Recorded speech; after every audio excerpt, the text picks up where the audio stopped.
Hola, ¿qué tal? Soy la profesora Cristina Baeza López de la Facultad de Comercio y Turismo. Trabajo en el Departamento de Marketing de la Complutense.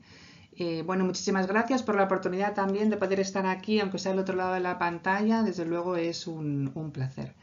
Vengo a hablar este rato y a estar con vosotros para tratar el tema del neuropackaging y poner un referente, como es el caso de la empresa Nestlé.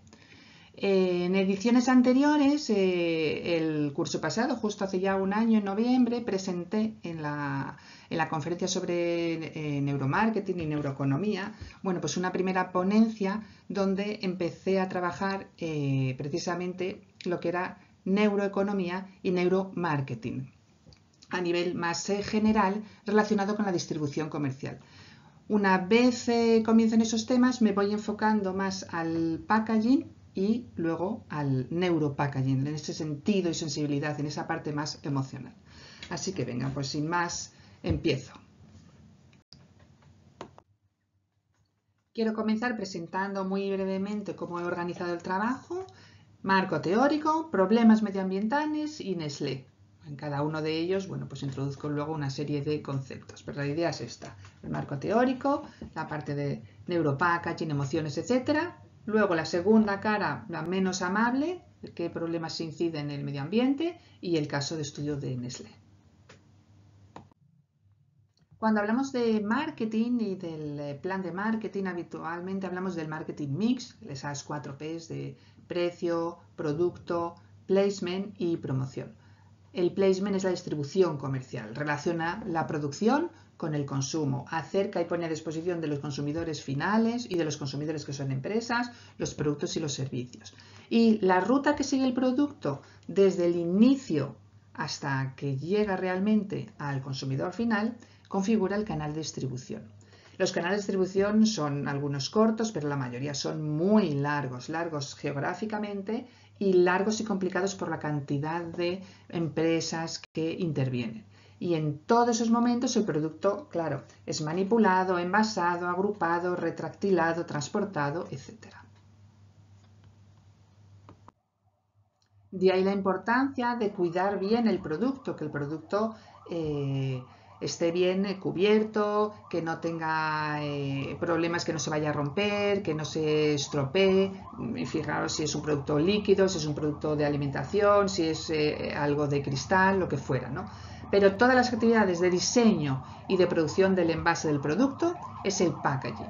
Tenemos el envase primario, que es el principal, aquel que envuelve el producto en una primera instancia, esas primeras cajas tan grandes, ¿no?, que luego ya tenemos que cortar y desechar, y luego el envase secundario, aquel que se emplea para el transporte y el almacenaje y que se desecha también para luego poder emplear el producto, ¿no?, como puede ser luego el embalaje menor del envío, el papel de regalo, etc. Y en ese sentido, el envase que siempre acompaña al producto es una oportunidad, se convierte en parte fundamental del producto en sí mismo y ofrece una oportunidad para comunicar información sobre la marca, no solo sobre el producto o sobre qué ingredientes tiene, sino muchísimo más, sobre la esencia del producto y sobre el posicionamiento de la marca. Por tanto, se convierte en una pieza fundamental del branding del producto. Y para hablar de emociones, qué mejor que hablar del color. El color es la clave visual. En el neuropackaging trabaja con la psicología de las emociones. No pretende cambiarnos la forma de pensar ni cambiar nuestra mentalidad. Lo que sí intenta es entender cómo actúan nuestros sentidos ante ciertos estímulos y cómo luego puede haber una acción. Están las emociones, cómo nos influyen y cómo puede haber una acción que es la acción de compra en un principio. Vemos aquí en esta foto, ¿no?, el color es clave. Sabemos que además en el packaging hace y refuerza muchísimo el interés sobre el producto, y el 85% de los consumidores compra el producto por la idea del color, el color del envase. O sea que fijaros, sí es importante. Esta otra fotografía de las botellas con la pegatina en el envase, al final nos habla de capas. Vemos las capas de la propia organización y del propio proceso de elaboración del vino, de la historia de la compañía, y nos está contando una historia, ¿no? Entonces, ese envase se convierte en el lienzo del storytelling, cosa que no suele ser habitual. Vemos antes una botella, pero no mandaba ese mensaje. Y en cambio, una vez que evolucionamos y pensamos cómo el envase nos sirve para atraer y para contar esa historia, pues le da una vuelta importante. Esta otra fotografía que muestra unos envases de unos productos de cremas, productos para la piel, para el cuidado, etc. También usa el neuropackaging, usa las emociones, como la parte, por supuesto, a la visual, se le puede añadir una riqueza a la parte táctil, ¿vale? Para que sintamos, ¿no? Y que tenemos al final una idea, una fusión con ese origen, con esos materiales más sencillos, más primarios, más de la propia tierra. Bueno, pues la empresa decide, y la empresa lo que está haciendo es posicionarse en la mente del consumidor, no solo con el producto en sí mismo, sino con el envase. Aquí tenemos un ejemplo más, para mí es un ejemplo muy especial, me gusta mucho. Pepsi quiere fundirse en un hecho histórico, emplea el envase para comunicar, para tratar un tema cultural, un tema social, un tema humano, un tema que nos ha influido a todos en nuestras vidas de un modo u otro, con lo cual se convierte en parte de nuestra propia historia. Al final es un homenaje a esos héroes y al día a día de lo que pasamos, y quiere decir que la atracción emocional no solo se trata de entender el color, como decíamos antes, el táctil, el material, etcétera, lógicamente para vender más, sino también para influir en hechos sociales, para comunicar problemas, para integrarse en aspectos específicos de la sociedad. Por eso el packaging y el neuropackaging específicamente trata tres ámbitos muy claros. Uno es el económico, es decir, la parte de segmentación, posicionamiento, materiales, etc. Otro sería el medioambiental, es decir, qué materiales están empleando, cuál es el origen de los mismos, cuál es la trazabilidad, cuáles luego los desechos, cómo se reciclan, se reutilizan, etc. Y el social. Y aquí tendríamos también clave de cuál sería ese aspecto social. Cómo una marca, cómo una empresa a través de los envases puede tratar un tema específico social, una problemática, una situación muy clave para la sociedad, para el mundo en general. Y bueno, el otro día, en esta semana, he encontrado esta noticia y pongo la foto. Aitana, una cantante española bastante conocida, bueno, pues ha tenido su primer premio Grammy Latino.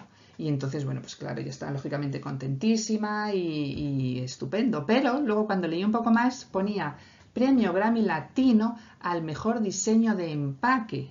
Entonces, bueno, que está absolutamente fenomenal, ella está feliz, pero probablemente los diseñadores gráficos son los que estén todavía más felices, aunque luego ellos hayan salido menos en la foto. Pero aquí muestra la importancia de ese packaging, la importancia que ya se le da en la sociedad, la importancia que se le da para comprar el producto, y desde luego ha sido incluso, ¿no?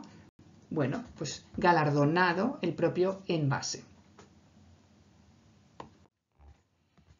Venga, pues después de esa pequeña introducción sobre el neuropackaging, unos conceptos, sobre la atracción emocional, etc., vemos rápidamente la parte medioambiental.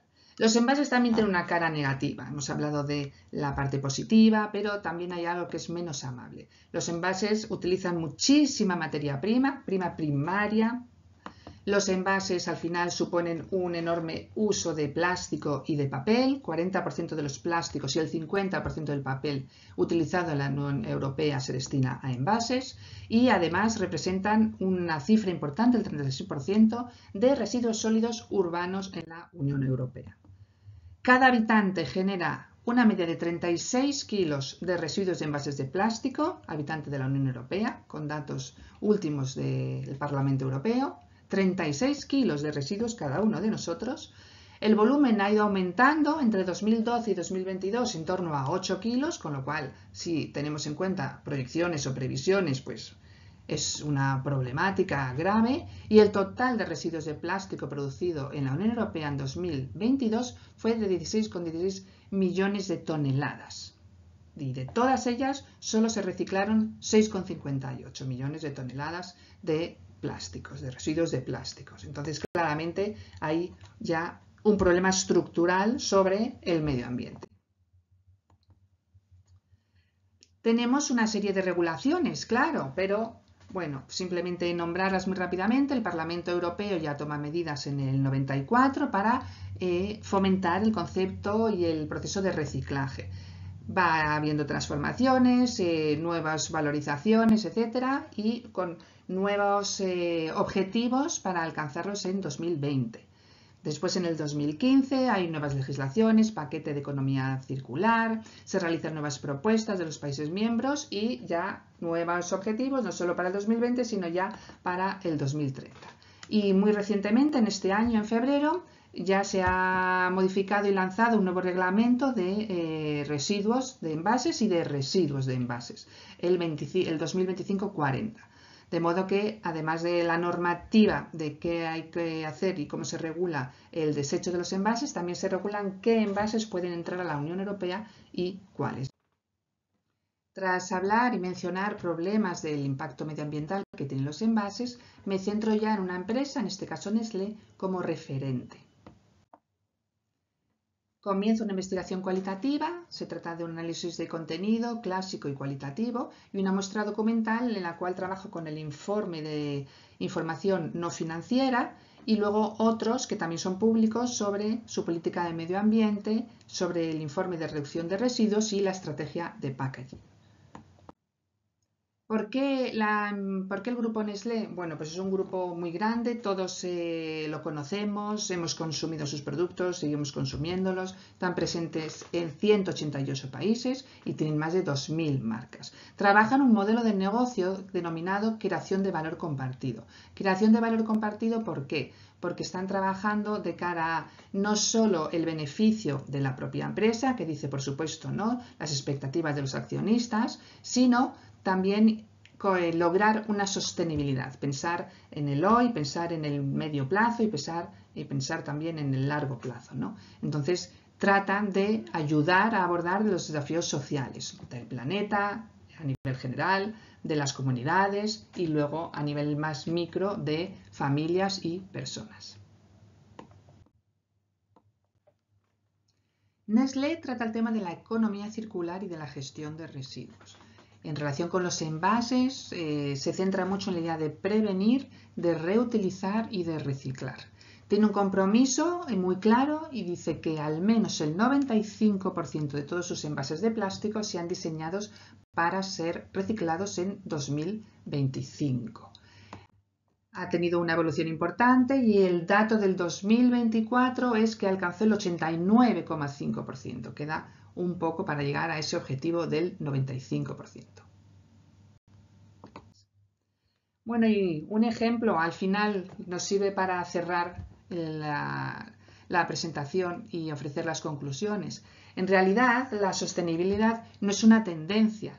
La sostenibilidad es una parte fundamental del diseño de los envases. Hemos ido viendo cómo las empresas les sirve precisamente para vender el producto, esa parte económica, cómo atrae esa emoción, pero atendiendo siempre al concepto de medio ambiente, qué tengo que hacer, cómo puedo gestionar mejor el envase, qué material tiene, qué posibilidades de mejora hay en el diseño, en la reutilización del mismo, en el reciclado, etc. El neuropackaging se sirve, por tanto, de la fusión de la funcionalidad de los envases, esa función primaria en esencia que decíamos de proteger, transportar, etc., pues es la funcionalidad con la estética y con el cuidado del medio ambiente. Por tanto, cuando hablamos de sentido y sensibilidad, cuando hablamos de atraer emociones, hablamos de cómo el color, cómo la tipografía, cómo el tamaño, cómo el mensaje, la historia que nos cuenta, nos lleva a una acción de compra, pero también nos lleva a una acción educativa, a una acción de pensar qué puedo hacer yo y cómo voy a emplear mejor este producto o este envase, sabiendo y teniendo unas ideas sobre cómo cuidar el medio ambiente. Y, por último, el diseño de los envases emplea la psicología de las emociones, como estoy diciendo, ¿no? Para esa vertiente comercial, pero también para comunicar al consumidor cómo contribuir a un ciclo más ecológico. Y bueno, pues ya estoy en el final. Y bueno, muchas gracias por haber estado escuchando. Cualquier cosa que necesitéis, aquí estoy, cebaiza01@ucm.es. Y en fin, que además esto ha sido una aventura de la grabación, grabar y desgrabar, tomas falsas. Es la segunda vez que me grabo porque la primera era larguísima y pensé en Almu diciéndome, ay Cris, esto lo cortas o nada. Así que bueno, neuropackaging cortado, pero con todo el sentido y la sensibilidad del mundo. Un abrazo, chao.